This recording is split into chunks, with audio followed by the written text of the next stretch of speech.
Oke, Assalamualaikum warahmatullahi wabarakatuh. Teman-teman, jumpa lagi dengan saya Robiuli Endra Eskom Mkom. Balik ke materi e-business dan innovation tentunya, yaitu tentang e-payment atau pembayaran secara elektronik gitu ya. Jadi materi pertemuan ke berapa ya? Kelima kalau nggak salah.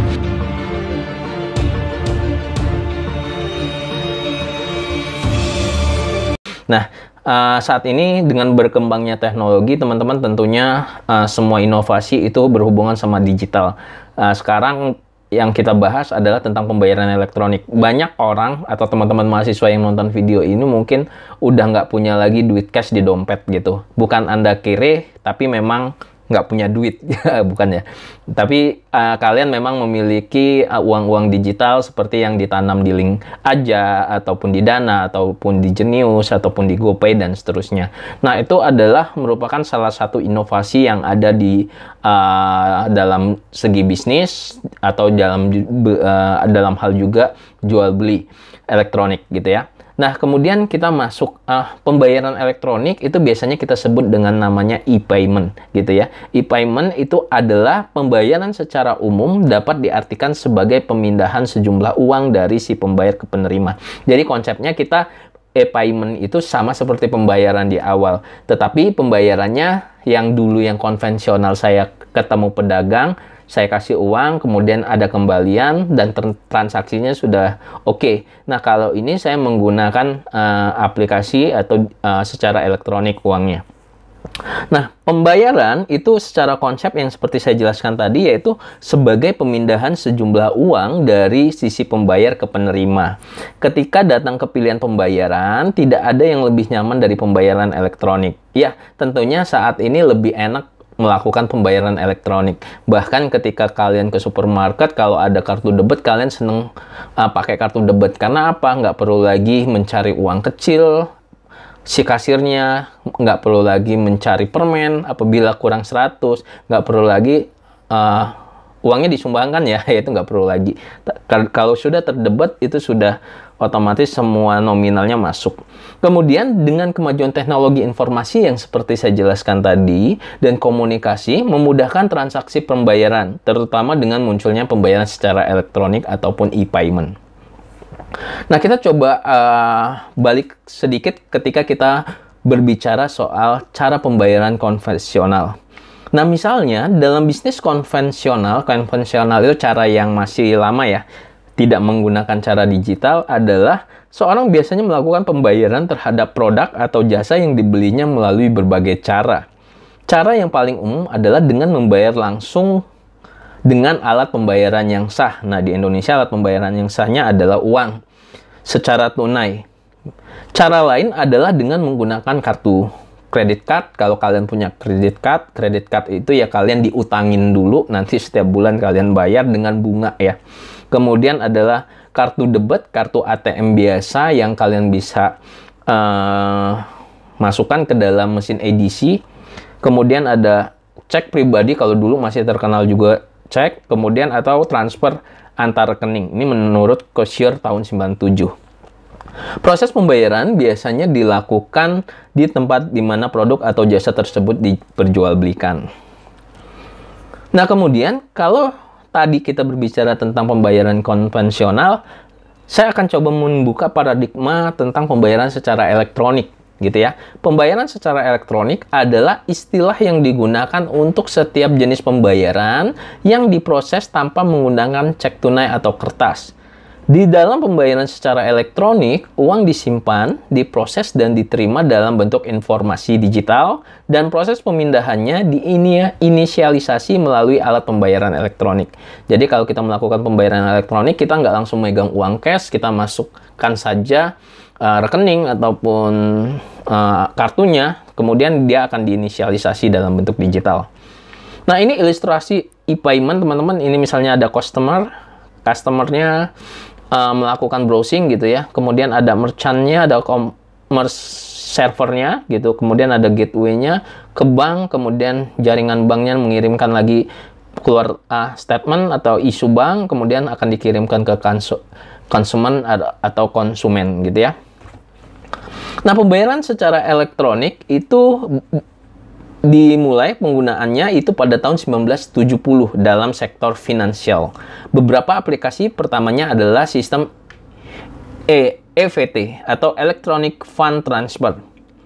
EFT merupakan pemindahan uang antara institusi finansial melalui jaringan telekomunikasi. Bahkan mesin ATM pada mulanya tahun 1980 juga merupakan bentuk dari pembayaran secara elektronik. Setiap kali melakukan pembayaran atau pelanggan menggunakan mesin ATM melibatkan transaksi yang diproses melalui jaringan komputer. Nah, ATM itu adalah salah satu pembayaran elektronik yang sering kita ditemui. Jadi mau kapan saja kita ambil, mau di mana saja itu bisa. Selanjutnya adalah tipe pembayaran secara elektronik, itu ada macam-macamnya. Nah, ini kalau yang mulai zaman terdahulu itu bisa menggunakan e-wallet, e-cash, kemudian ada smart card, dan pembayaran kartu kredit atau credit card. Yang selama ini dikenal dengan mail order, telepon order. Jadi bisa menggunakan surat, bisa menggunakan telepon. Dan masing-masing tipe pembayaran tersebut memiliki proses transaksi yang berbeda-beda. Kalau kalian menggunakan e-cash, mungkin di tap sekarang pakai NFC gitu ya. Atau e-wallet itu beda lagi. Atau smart card harus ditempel atau dimasukkan ke dalam pembacanya. Credit card kita cukup tinggal masukin beberapa digit nomor credit cardnya dengan nomor CSP-nya yang ada di belakang kartu credit card serta passwordnya. Nah, mungkin itu caranya berbeda-beda. Tetapi secara konsep itu sama. Nah, proses standar pembayaran online itu mengimplementasikan pembayaran online secara real time, yaitu dengan mendapatkan rekening si penjual secara online untuk sebuah kartu kredit tertentu dari sebuah bank, yaitu juga memilih jalur pembayaran yang akan memproses informasi kartu kredit, kemudian mengintegrasi website kita dengan jalur pembayaran. Selanjutnya adalah tipe pembayaran secara elektronik. Proses standar untuk mengimplementasi proses dari pembayaran online secara real time adalah dengan mendapatkan rekening. Ini sama ya, secara konsep sama. Kemudian berikut adalah beberapa tipe pembayaran secara elektronik. Ini sudah saya jelaskan. Apa itu e-cash, apa itu e-wallet, apa itu smart card, apa itu credit card. Itu akan saya coba jelaskan. Yang pertama adalah e-cash. E-cash merupakan salah satu dari tipe e-payment yang sangat banyak digunakan. E-cash merupakan gambaran dari simbol elektronik yang memiliki nilai, bisa bit, bisa byte. Seringkali digunakan dalam transaksi barang dan jasa.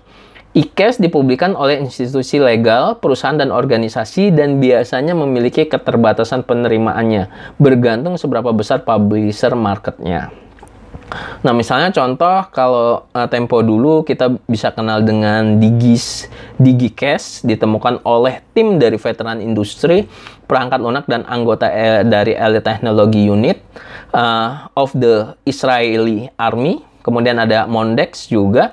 Ada yang masih sekarang sering kita dengar adalah PayPal, yang bagian dari perusahaan eBay. eBay itu adalah perusahaan e-commerce, biasanya jual beli dan pembayarannya PayPal.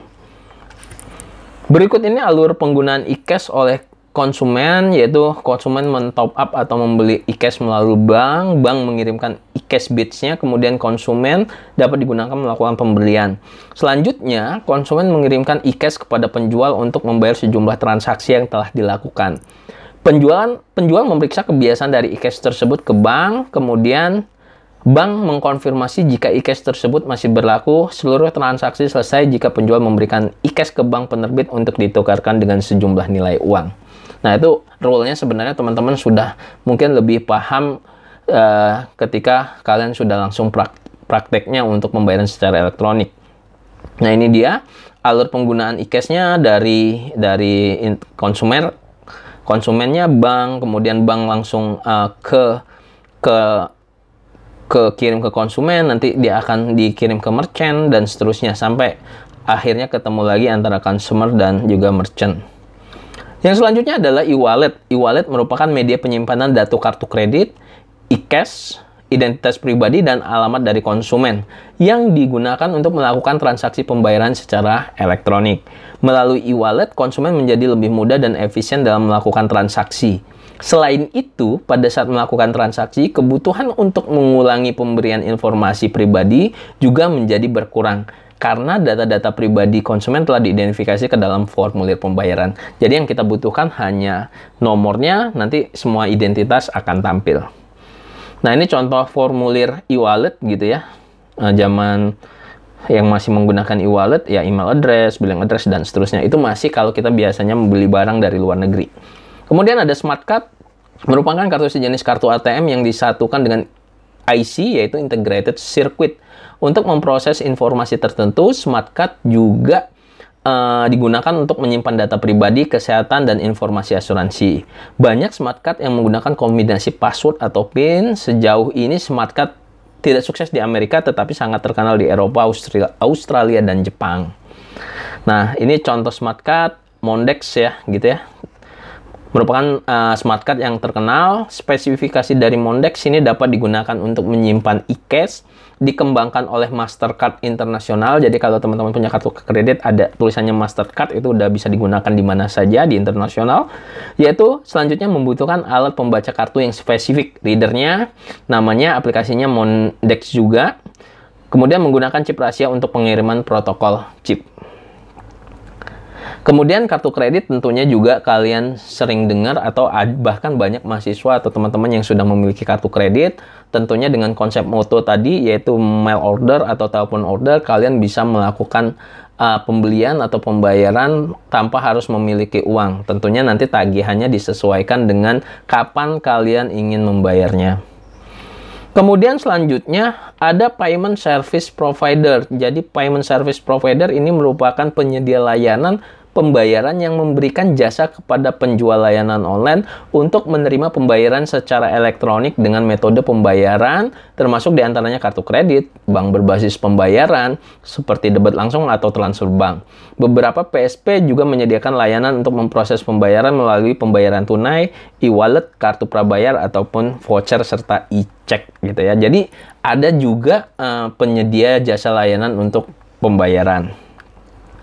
Nah, selanjutnya adalah manfaat e-payment. Manfaatnya yang pertama tentunya kenyamanan pelanggan. Yang kedua tentunya teman-teman berhubungan sama penurunan biaya perusahaan. Jadi nggak perlu lagi ngeprint kertas dan seterusnya.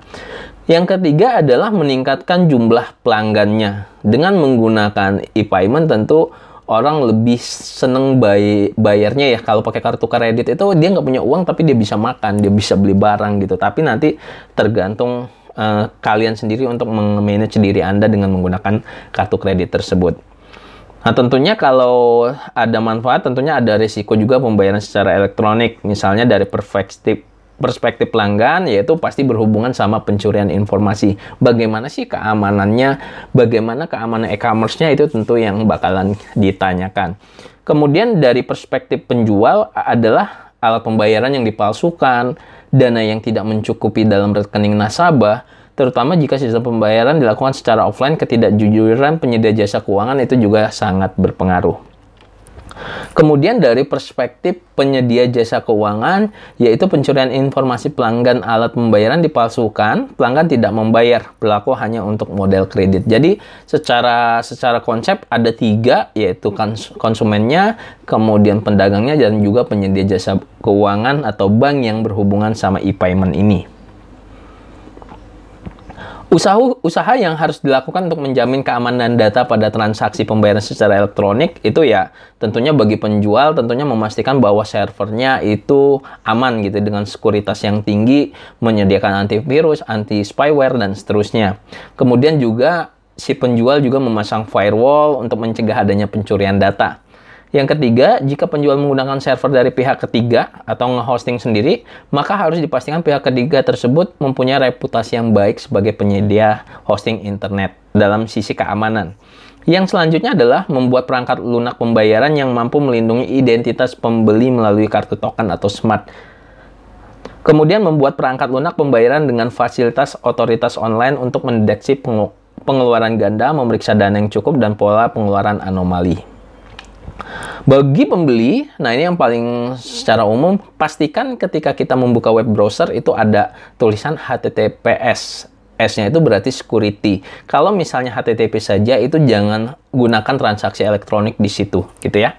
Cara konsep itu, jadi kalau teman-teman mau belanja e-commerce, pastikan atau mau masuk ke internet banking, harus ada security-nya. Nah, kemudian ini yang menjadi inovasi di pembayaran khususnya di Indonesia yang banyak digunakan yaitu GoPay. GoPay ini merupakan uang digital juga yang dikeluarkan oleh Gojek ya. Kemudian Link Aja ini merupakan uang elektronik juga. Kemudian Dana, Jenius, kemudian iCash, e-money, ShopeePay, bahkan Bukalapak, ada dompet Bukalapak, Tokopedia, apa juga namanya, nanti banyak sekali tentang e-payment saat ini. Nah, secara konsep di Indonesia, teman-teman, perlindungan negara itu sudah dibuatkan aturannya atau undang-undangnya, yaitu di Undang-Undang Nomor 19 Tahun 2016 tentang Informasi dan Transaksi Elektronik, gitu ya. Jadi, Undang-Undang ITE ini awalnya dibuat oleh Presiden Susilo Bambang Yudhoyono untuk mengatasi permasalahan transaksi elektronik, yaitu jual beli dan segala macamnya, melindungi penjual dan si pembeli. Tetapi nanti pada konsepnya teman-teman bisa baca itu banyak hal-hal yang memang segala macamnya di Undang-Undang ITE itu diadukan sampai kalian membuat status dan seterusnya itu sampai bisa masuk ke Undang-Undang ITE. Nah, nanti di materinya saya akan coba sisipkan Undang-Undang ITE. Teman-teman mungkin mau membacanya, bisa membacanya nanti tentang apa saja sih pembahasan tentang Undang-Undang ITE. Oke, mungkin itu aja teman-teman pembahasan kali ini tentang e-payment, baik mata kuliah e-business ataupun mata kuliah innovation. Ini adalah salah satu inovasi yang memang harus kita hadapi.